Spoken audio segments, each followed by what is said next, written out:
Nunca imaginei que estaria aqui contando esta história. Na verdade, por muito tempo eu nem acreditava que teria algo para compartilhar.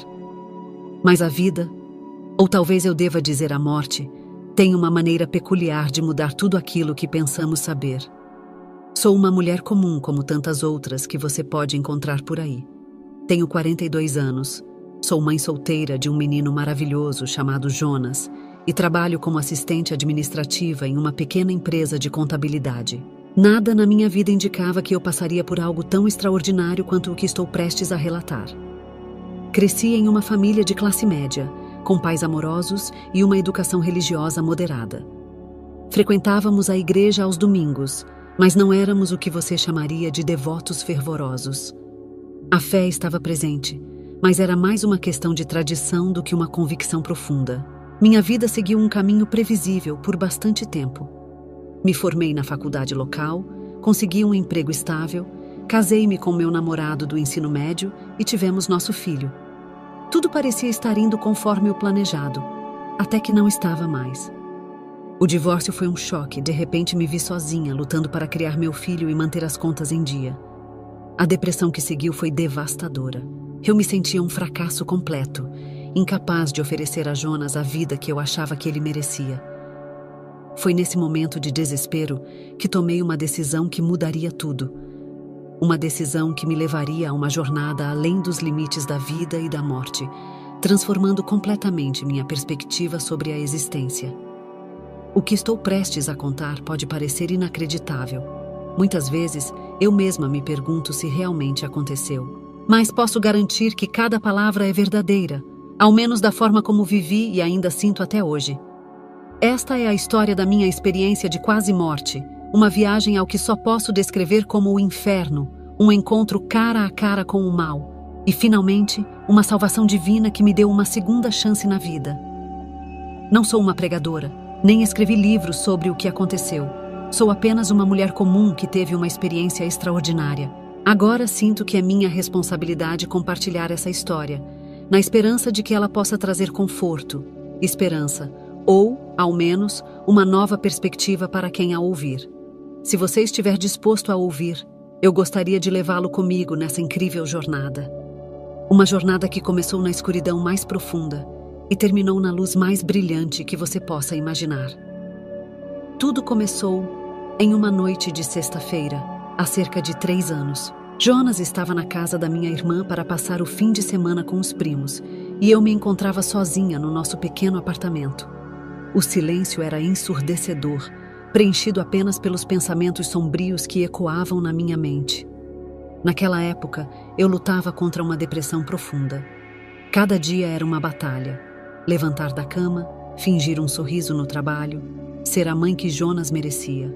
As contas se acumulavam na mesa da cozinha, lembretes cruéis da minha incapacidade de manter tudo sob controle.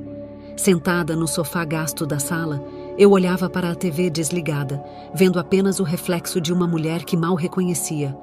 Olhos fundos, cabelo sem vida, uma expressão de derrota estampada no rosto. Foi nesse momento que algo dentro de mim se quebrou. Não foi uma decisão repentina. Na verdade, a ideia vinha crescendo havia semanas, talvez meses. A sensação de que o mundo estaria melhor sem mim, de que Jonas merecia uma mãe melhor, de que eu era um fardo para todos ao meu redor. Naquela noite, essas ideias finalmente ganharam força suficiente para se transformar em ação. Com uma calma assustadora, levantei-me e fui até o armário do banheiro. Lá estavam eles, os frascos de comprimidos para dormir que meu médico havia prescrito meses antes. Peguei-os, sentindo o peso nas minhas mãos como se fossem feitos de chumbo. Voltei para a sala, coloquei os frascos na mesinha de centro e sentei-me novamente no sofá, olhando para eles por um longo tempo. Parte de mim gritava para parar, para pensar em Jonas, para buscar ajuda.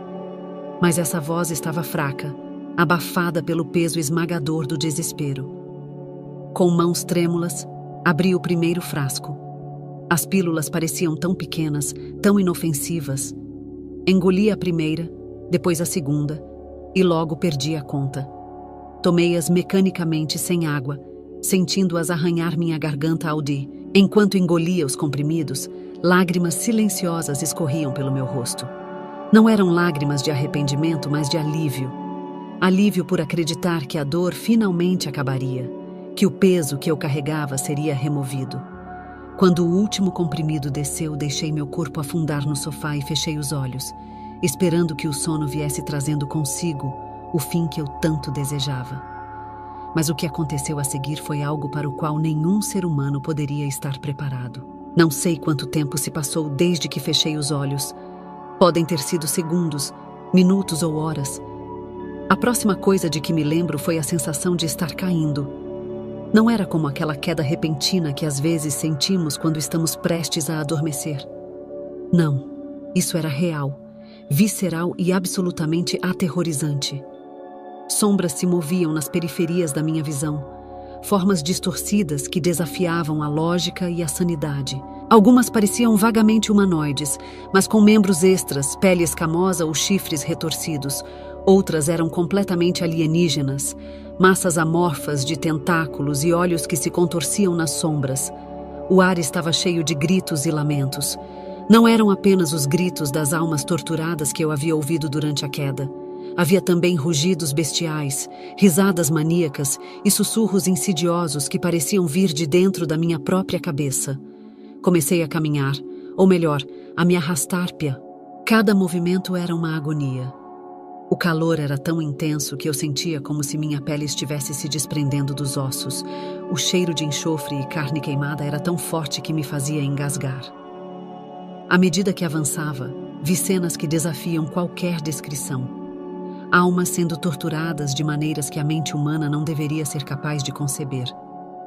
Vi pessoas sendo queimadas vivas em lagos de fogo, apenas para se regenerarem e passarem pelo mesmo tormento repetidamente.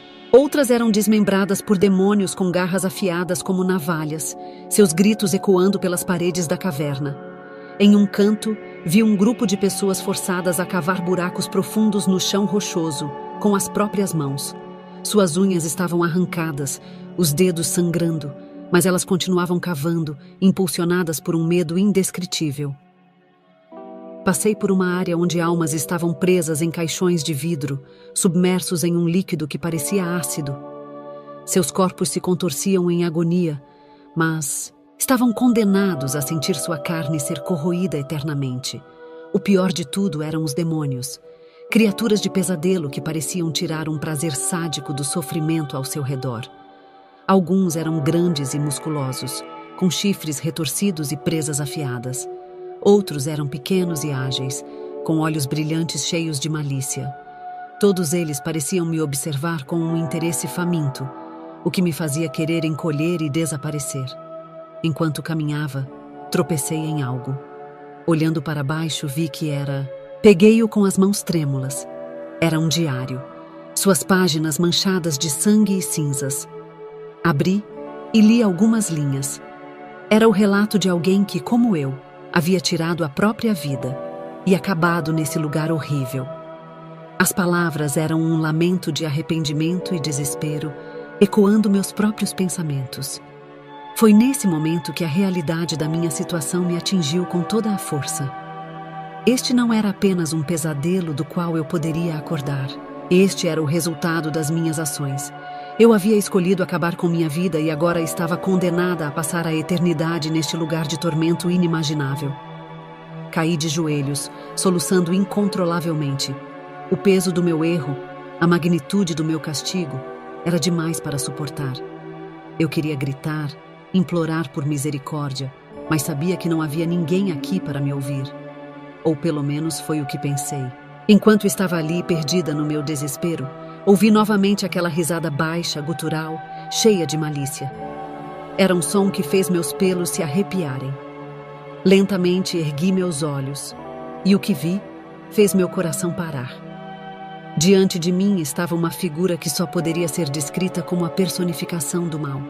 Era alto, muito mais alto do que qualquer ser humano, com uma pele vermelha escura que parecia pulsar com um fogo interno. Seus olhos eram como poços de lava, brilhando com uma inteligência cruel e antiga.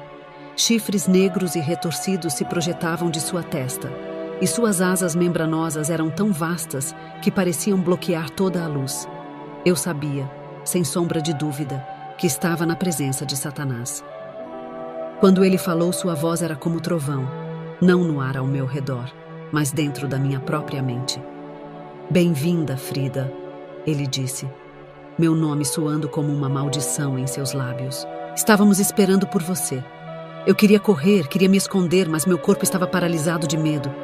Tudo o que pude fazer foi gaguejar uma resposta. Por que estou aqui?"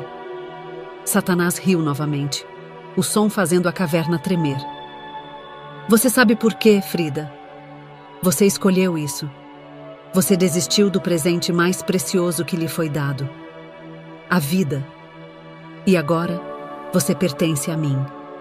Suas palavras me atingiram como um soco no estômago. Ele estava certo, é claro.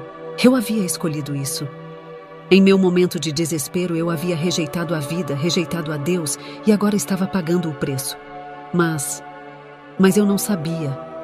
Eu implorei, lágrimas escorrendo pelo meu rosto. Eu estava desesperada, não estava pensando claramente. Ele se inclinou para mim, seu hálito quente e sulfuroso em meu rosto. "Ignorância não é desculpa, Frida. Você teve suas chances. Pessoas tentaram te ajudar, te mostrar o caminho. Mas você escolheu me ouvir, em vez delas. Você escolheu a escuridão em vez da luz. Memórias inundaram minha mente. Amigos que tentaram me alcançar, família que ofereceu ajuda, até estranhos que mostraram bondade quando eu mais precisava. Eu rejeitei todos eles, convencida de que ninguém poderia entender minha dor, de que eu estava sozinha em meu sofrimento. Agora, Satanás continuou, sua voz carregada de falsa simpatia. "Você nunca mais estará sozinha. Você tem a eternidade para se arrepender de suas escolhas, para sofrer as consequências." Ele fez um gesto amplo com o braço, indicando as almas torturadas ao nosso redor. "Veja seus novos companheiros, Frida. Todos eles pensaram que poderiam escapar de seus problemas através da morte. E todos eles descobriram, assim como você, que a morte é apenas o começo." Olhei ao redor, vendo os rostos das almas condenadas, homens, mulheres, jovens, velhos, todos com a mesma expressão de desespero e arrependimento. Enquanto vagava pelo pesadelo, uma figura familiar chamou minha atenção. Com choque e tristeza, reconheci Carl, um velho amigo que havia falecido anos antes em um acidente de carro. Meus olhos se encheram de lágrimas e a voz de Satanás ecoava, cruel, enquanto eu tentava desesperadamente encontrar uma saída, uma chance de redenção. Sara correu até mim, e antes que eu pudesse dizer qualquer coisa, ela me abraçou forte, como se estivesse com medo de que eu pudesse desaparecer novamente. Senti suas lágrimas molhando meu ombro, e por um momento não dissemos nada.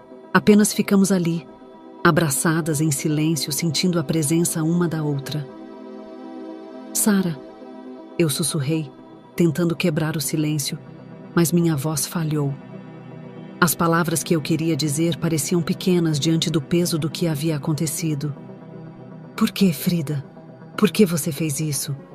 Ela perguntou, se afastando um pouco para me olhar nos olhos. A dor e a preocupação em seu rosto me atingiram com força. "Eu te amo, Frida. Todos nós te amamos." "Por que você não me disse que estava tão mal?" Eu não sabia como responder. Como explicar o vazio que me consumia? Como falar sobre a escuridão que havia tomado conta de mim de forma tão implacável? Mas também, como explicar o que eu havia experimentado naquela noite? A realidade do inferno, o encontro com Satanás, a luz divina. Era tudo tão surreal, mas ao mesmo tempo tão real. Eu pensei que estava sozinha. Finalmente murmurei, mas agora eu sei que não estou. Nunca estive. Sara franziu a testa, claramente confusa. Eu sabia que precisaria contar a ela o que havia acontecido. Mas como começar? Será que ela acreditaria? Será que eu mesma acreditava totalmente? "Eu estive em um lugar, Sara", comecei, hesitante. "Um lugar horrível, um lugar de escuridão. Eu vi coisas que não consigo descrever. Mas depois, eu vi a luz. Eu vi Deus. Ela ficou em silêncio, observando-me com uma mistura de incredulidade e preocupação. Eu sabia que o que estava dizendo soava inacreditável. Quem acreditaria que alguém poderia ir ao inferno e voltar? Eu sei que parece loucura, continuei, mas o que eu vivi foi real. E por mais estranho que pareça, isso me salvou. Eu estava tão perdida, mas agora eu sei que tenho uma segunda chance. Sara não disse nada por um longo tempo. Ela apenas me olhava, como se tentasse entender o que estava acontecendo dentro da minha cabeça. Finalmente, ela respirou fundo e disse: Frida, eu não sei o que aconteceu com você naquela noite, mas se isso te fez querer viver, então eu sou grata. Eu não quero te perder. As lágrimas voltaram a escorrer pelo meu rosto, e tudo o que pude fazer foi abraçá-la novamente, agradecida por ainda estar ali, por ainda ter minha irmã, por ainda ter uma chance de fazer as coisas diferentes. Enquanto eu me recuperava no hospital, muitas perguntas surgiam em minha mente. O que o futuro traria? Como eu consertaria os erros que havia cometido? E mais importante, como eu compartilharia a mensagem de amor e redenção que havia recebido? Eu sabia que não seria fácil, mas pela primeira vez em muito tempo, eu estava disposta a tentar. E acima de tudo, eu sabia que não estava sozinha. Eu tinha minha família, e de alguma forma, eu também tinha algo maior me guiando. Uma luz que nunca mais permitiria que eu me perdesse na escuridão novamente. A jornada para a cura seria longa, mas eu estava pronta para começar. Jonas estava ali, ao meu lado, com o rosto pálido e olhos cheios de medo e confusão. Mamãe? Ele chamou, a voz pequena e incerta, como se não entendesse o que estava acontecendo. Naquele instante, toda a magnitude do que eu quase havia feito me atingiu como um trem de carga. Eu quase havia abandonado meu filho, deixado-o sozinho neste mundo. A culpa veio com força esmagadora, mas junto a ela, uma determinação feroz surgiu dentro de mim. Nunca mais permitiria que a escuridão me afastasse dele. Jonas, meu amor, chamei, estendendo meus braços para ele. Ele correu para mim, enterrando o rosto em meu peito enquanto soluçava. Eu o abracei com toda a força que pude, lágrimas escorrendo pelo meu rosto. Enquanto o segurava, prometi a mim mesma que nunca mais o deixaria. Sara se aproximou da cama. Seu rosto estava uma mistura de alívio e raiva reprimida. Frida, sua voz tremia, carregada de emoção.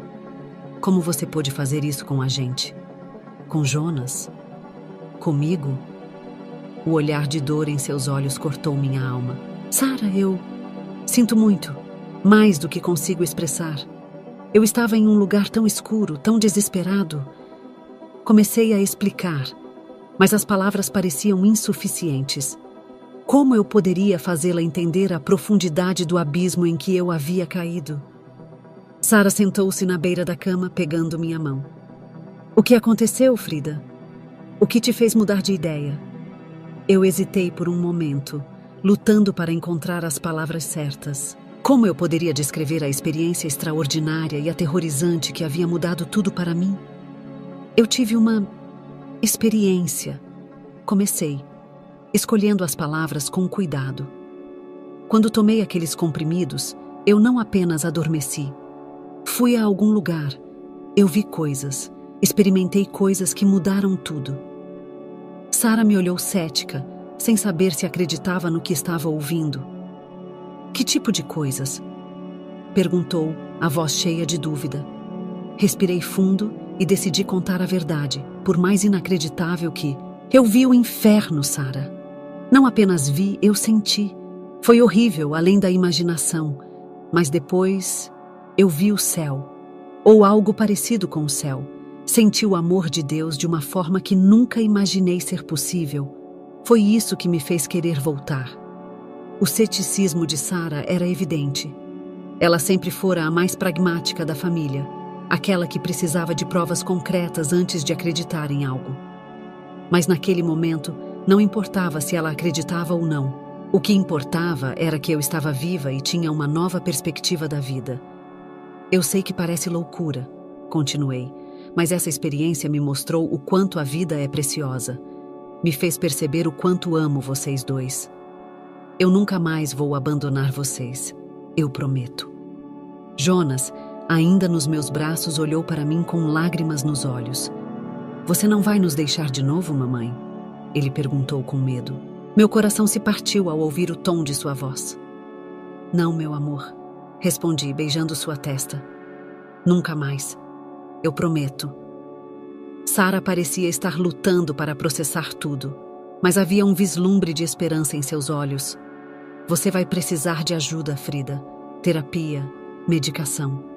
Não podemos passar por isso de novo, ela disse firme, mas com carinho. Eu assenti, sabendo que ela estava certa. Eu sei, e estou pronta para fazer o que for preciso. Essa experiência me mostrou que há sempre uma saída, sempre esperança, mesmo quando parece que não há. Ficamos ali, os três abraçados, compartilhando lágrimas e palavras de consolo. A estrada à frente seria longa e difícil, mas pela primeira vez em muito tempo, eu sentia esperança genuína. Nos dias seguintes, fui transferida para a ala psiquiátrica do hospital, onde passei 2 semanas sob observação. Foram dias intensos, cheios de sessões de terapia e ajustes de medicação. Cada conversa com os médicos e terapeutas era um desafio, pois muitos viam minha experiência como uma alucinação, algo causado pela falta de oxigênio no cérebro. Mas no fundo, eu sabia a verdade. Sabia que o que vivi foi real. Foi durante uma sessão de terapia em grupo que encontrei alguém que realmente entendeu o que eu estava dizendo. Seu nome era Mark, um homem de meia-idade que havia sobrevivido a um grave acidente de carro. Quando compartilhei minha história, vi em seus olhos a mesma compreensão e reconhecimento que senti. Ele também havia experimentado algo semelhante. Eu sei exatamente o que você quer dizer, ele disse. E naquele momento, percebi que não estava sozinha nessa jornada de cura. Havia outras pessoas que, como eu, haviam passado por algo transformador. E juntos, poderíamos encontrar forças para seguir em frente.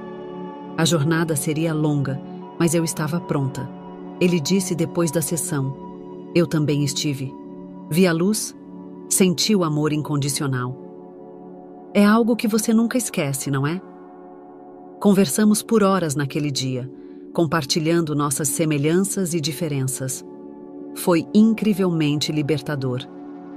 Pela primeira vez, senti que alguém realmente me entendia, que não me olhava como se eu fosse louca ou estivesse inventando coisas. Com o tempo, comecei a me sentir mais forte, mais centrada.